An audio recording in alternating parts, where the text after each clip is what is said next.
I looked at the newly decorated bedroom, knowing that there would be no more furniture decorated by random carvings and stains of goodness knows what. This time the rooms were going to stay as they were. Getting ready to start on the next assignment got me thinking of all the children who had used and abused these rooms over the years. My memories took me back to that first phone call. The call we had been waiting for had finally arrived. It was our social worker, who wanted to know if a young mum could come and meet us and have a look around our home to see if she would be happy to let us foster her 2 sons. We didn't know whether to be excited or nervous. A social worker accompanied her and did the introductions. I showed her around the house, hoping for her approval. How naive we were. She agreed that she would be happy to sign her 2 boys into care, and arrangements were made to deliver them and their clothes the next day.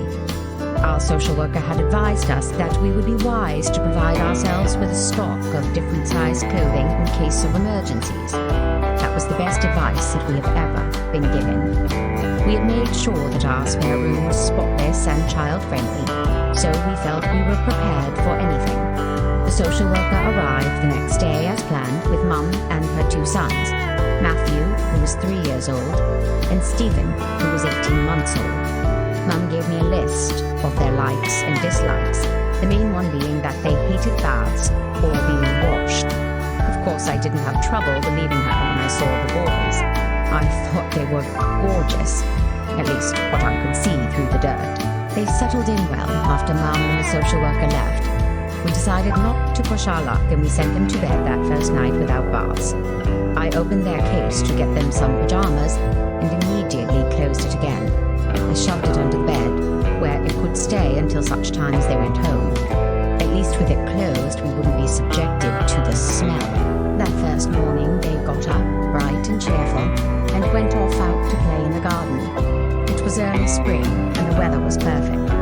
We had no problems with feeding them as they ate anything that was given to them, providing Stephen tried it first. If he survived, then Matthew would eat.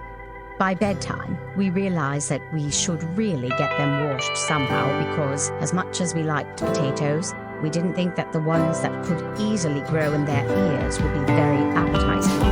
Well, in for a penny, in for a pound. We ran the bath and got them undressed. Matthew looked at the water and said, "Stephen first." It was with bated breath that Robert lifted Stephen into the bath, and we waited for the screams.